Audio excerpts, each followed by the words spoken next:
오늘까지 우리 성도의 삶에 대해서 말씀을 드리도록 하겠습니다.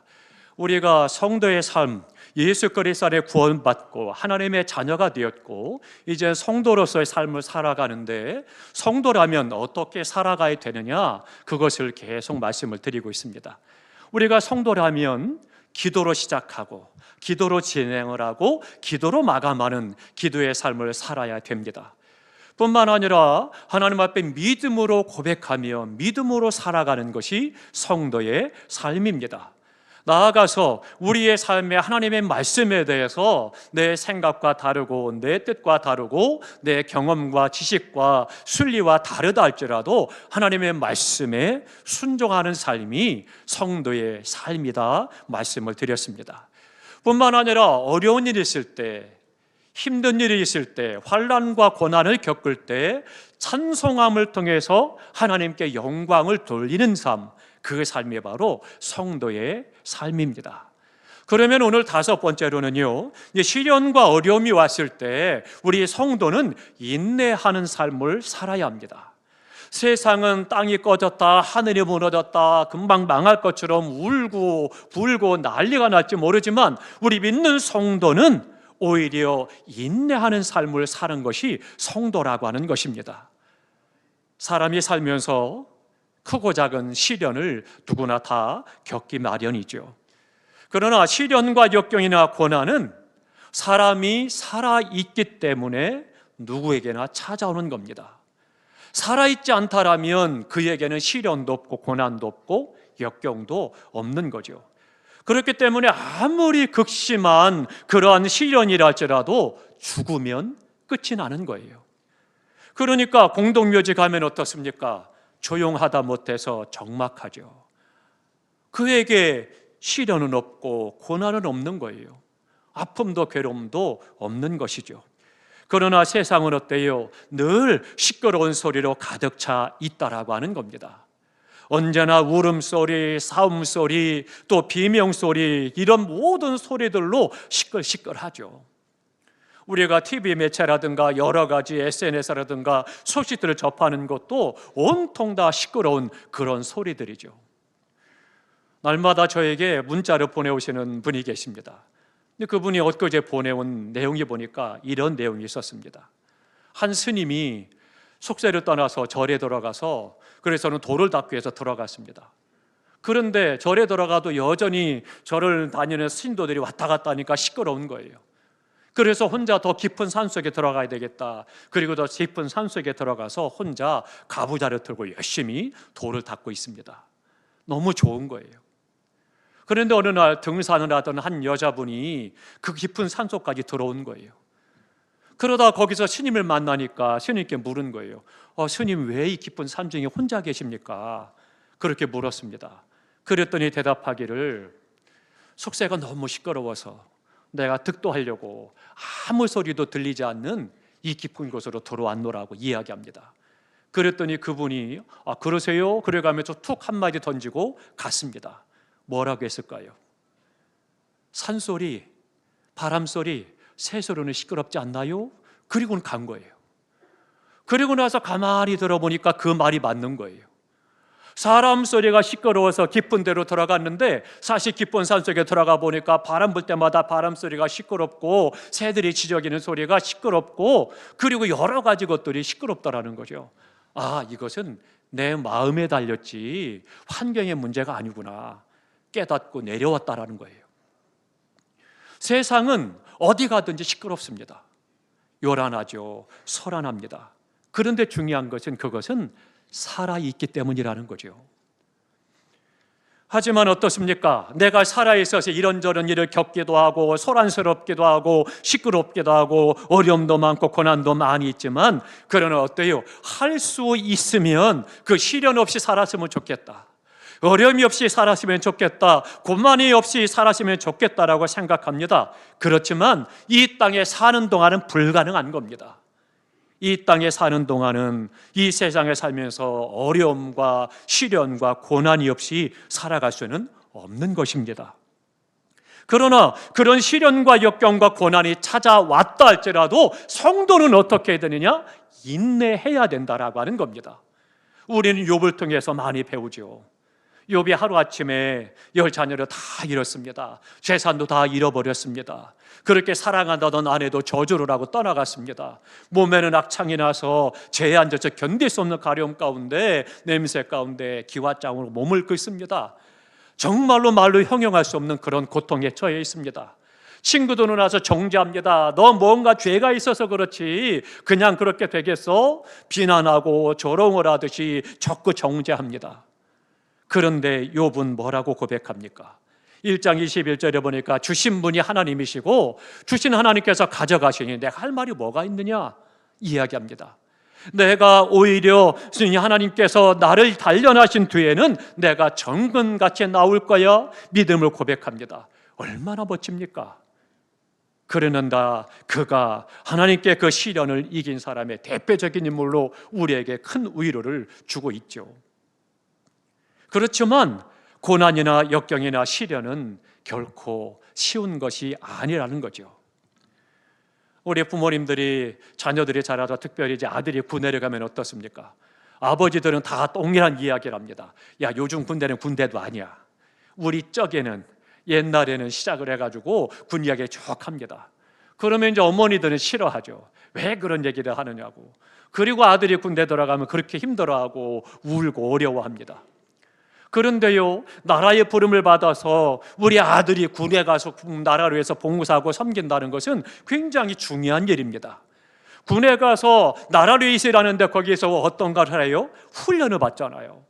힘들고 어려운 훈련을 받습니다. 입에서 신내가 나도록 훈련을 받고 발톱이 빠지도록 횡보를 하고 훈련을 받습니다. 굉장히 힘든 훈련들을 다 견디면서 그렇게 해서 군인으로 세워져 나가죠.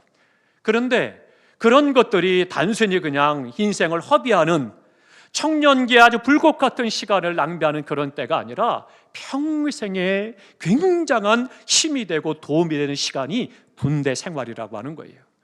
그래서 거기에서 조직의 생활을 알게 되고 삶의 소중함을 알게 되고 부모 형제의 소중함을 알고 나라의 소중함을 알고 거기에서 참고 견딜 줄 알고 거기에서 힘을 얻는 거죠.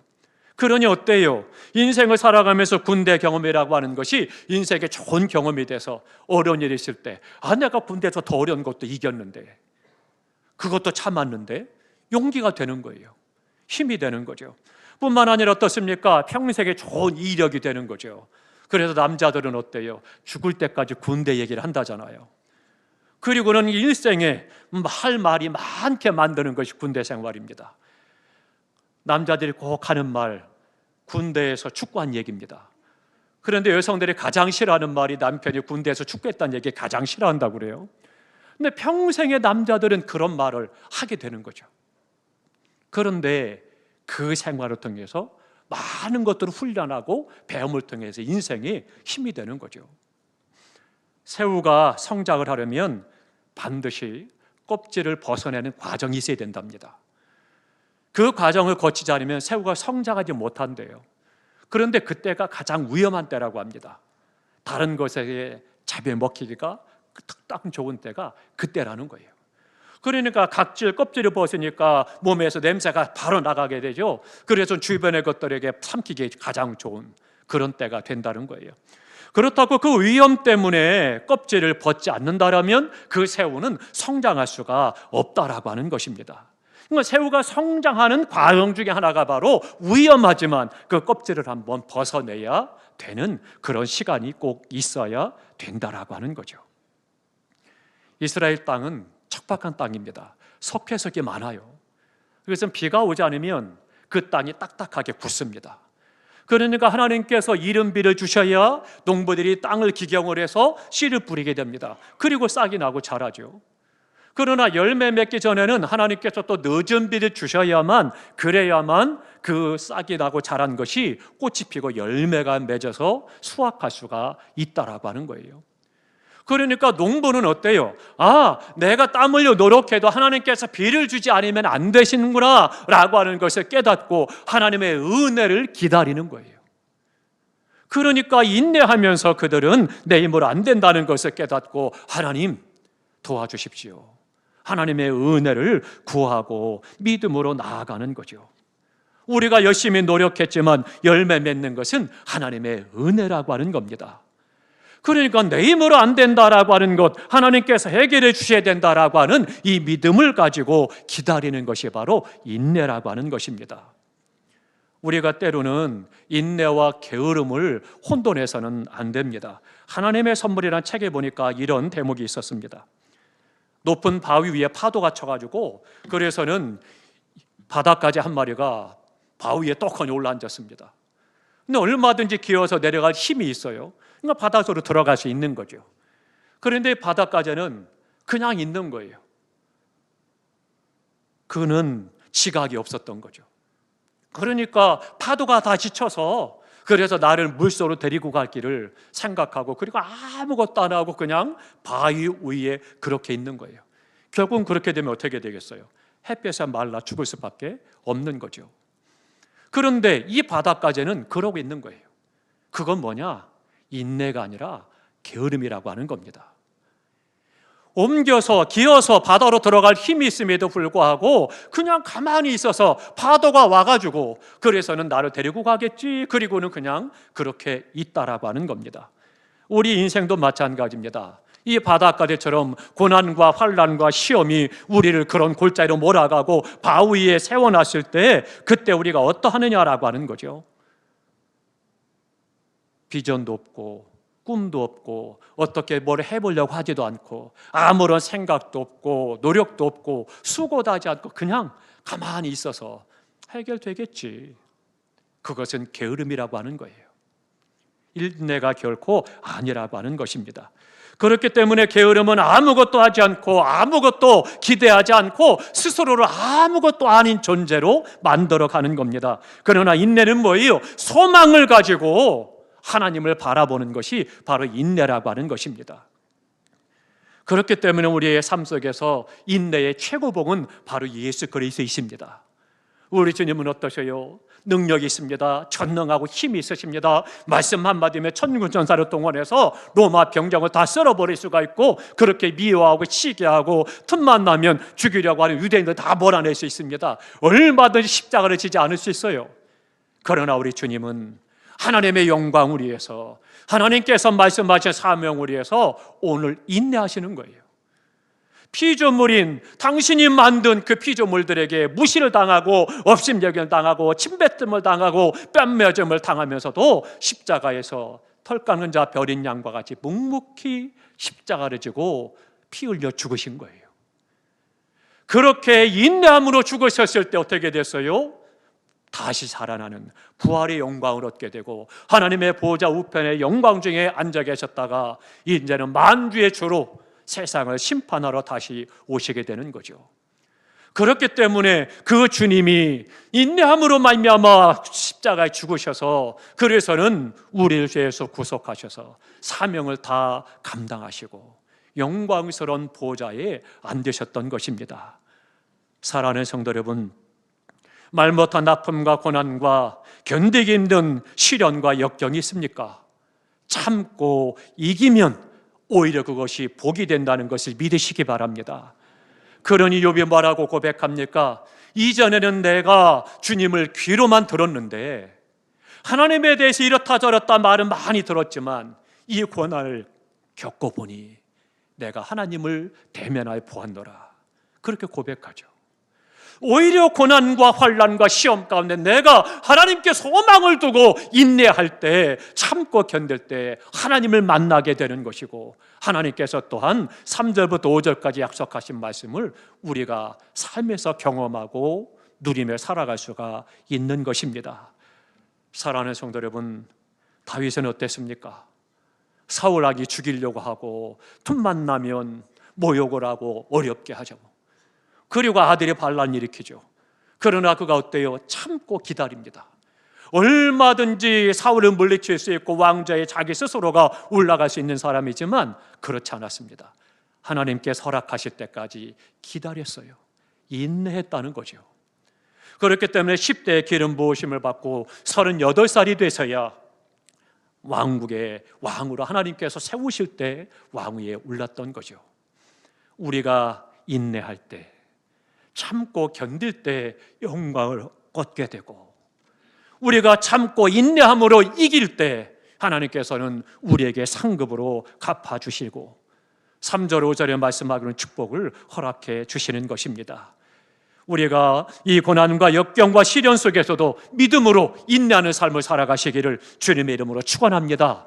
이것이 성도의 삶인 것이고, 그때 젊은 독수리와 같이 창공을 가리며 새롭게 날아가게 하시고 우리의 소원을 만족해 하시는 은혜를 받게 됩니다.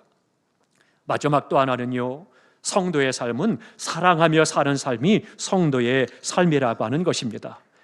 사람은 서로가 적을 만들고 갈등하며 살아가면 득이 될 것이 없습니다. 절대 원수를 만들지 마시기 바랍니다. 요한복음 13장 34절에 보니까 사랑하는 것은 하나님께서 우리에게 주신 계명이다라고 말씀하고 있습니다. 이것이 하나님의 뜻이에요. 사랑하며 살아라, 그것이 하나님의 뜻이라는 거예요. 그러니까 우리가 적을 만들지 말고 원수를 만들지 말고 친구를 만들고 사랑하며 살 것을 말씀하고 있습니다.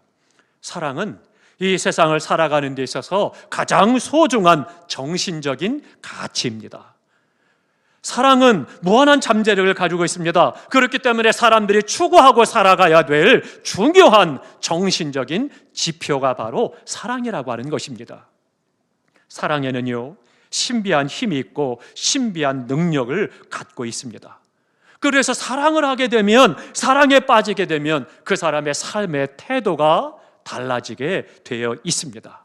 사랑은요, 국경이나 혈통이나 빈부 귀천을 떠나서 역사하는 것입니다. 그것이 바로 사랑의 힘이라고 하는 거예요. 사랑에는요, 이해하는 능력이 있습니다. 그렇기 때문에 내 입장만 내세우고 나만 주장하던 사람이 사랑하기 시작을 하면 이해하기 시작을 하고 배려하는 삶을 살아가고 변화되는 것입니다. 사랑하면 많은 것을 이해하고 남의 사정을 생각하게 되고 배려하게 되는 겁니다. 하나님께서 우리를 사랑하셨습니다. 그리고 내가 사랑이다라고 말씀하십니다. 하나님께서 말로만 하신 것이 아니라 진짜로 우리를 사랑하셨기 때문에 어떻게 하셨어요? 독생자를 주셨고, 그 독생자 예수 그리스도 이 땅에 오셔서 우리의 모든 죄와 즐거움을 지고 십자가에 죽으심으로 말미암아 생명을 주시기까지 우리를 사랑하셨다 말씀하고 있습니다. 우리는 날마다 들으니까 별로 감흥이 없죠. 생명을 주기까지 살아가신 주님의 십자가의 사랑, 그런데 그 사랑이 어떠한가라고 하는 깨달으면 우리가 감격할 수밖에 없고, 그 십자가 앞에 설 때마다 소름이 끼치고 마음이 뜨거워지고 감격하고 감사할 수밖에 없는 거죠.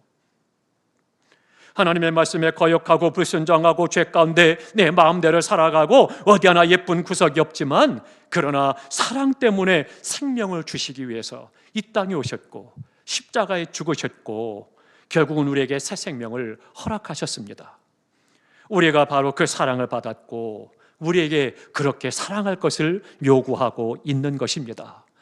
사랑하는 성도 여러분, 예수님을 영접하고 구원받은 성도라면 성도답게 사랑하며 살아가시기를 주님의 이름으로 축원합니다. 세상에서 가장 큰 사랑이 뭘까요? 생명보다 귀한 건 없잖아요. 그 생명을 보다 귀한, 천하보다 귀한 생명을 주신 사랑, 그것이 바로 가장 큰 사랑이죠. 그런다면 우리가 생명을 구원하는 것보다 더 큰 사랑이 어디 있겠습니까? 죄 가운데 멸망으로 나아가고 죽음으로 사망으로 나아가는 세상에 나가서 복음을 증거하여 예수 그리스도를 증거함으로 말미암아 그 영혼을 살리고 구원하는 것보다 큰 사랑은 없는 것입니다. 우리가 구제하는 것보다 복음을 전해서 그 영혼을 구원하는 것이 더 큰 사랑입니다. 우리가 예수 그리스도를 전하여 예수 그리스도만이 길이요 진리요 생명 되셔서 예수 그리스도 인하여서 죄 가운데 멸망한 자들을 구원하여 생명을 얻게 하는 것보다 큰 사랑은 없는 것입니다. 사랑하는 성도 여러분, 결단하시기 바랍니다. 하나님, 내가 이 큰 사랑과 놀라운 사랑을 받았는데 나만 이 사랑을 받고 성도로서 이 복을 누리면 되겠습니까? 나처럼 내 옆에 죽어가는 그 영혼들을 예수 그리스도 이름으로 구원하고 그들도 생명을 얻어서 하나님이 약속하신 이 복을 받아 누리는 복된 삶이 되게 하셔서 기도하고 나아가시기 바랍니다. 우리의 삶을 통해서 영혼을 살리고 구원할 때 생명을 얻은 기쁨이 충만할 것이고 하나님께서 가장 그것을 기뻐하시는 것입니다. 사랑하는 성도 여러분, 사랑하며 살아가시기를 주님의 이름으로 축원합니다. 우리의 삶의 기쁨과 감격으로 채워질 것이고 생명이 파멸에서 구속함 받고 인자와 긍휼로 인도해 주시어서 오늘 3절부터 5절까지 말씀하신 그대로 우리의 죄를 사해 주시고 모든 병을 고쳐 주시고 파멸에서 속량하시고 인자와 긍휼로 간을 씌우시고 좋은 것으로 소원을 만족해 주시고 우리의 청춘을 독수리같이 새롭게 하시는 이 축복과 은혜가 날마다 누리는 삶이 되시기를 주님의 이름으로 축원합니다.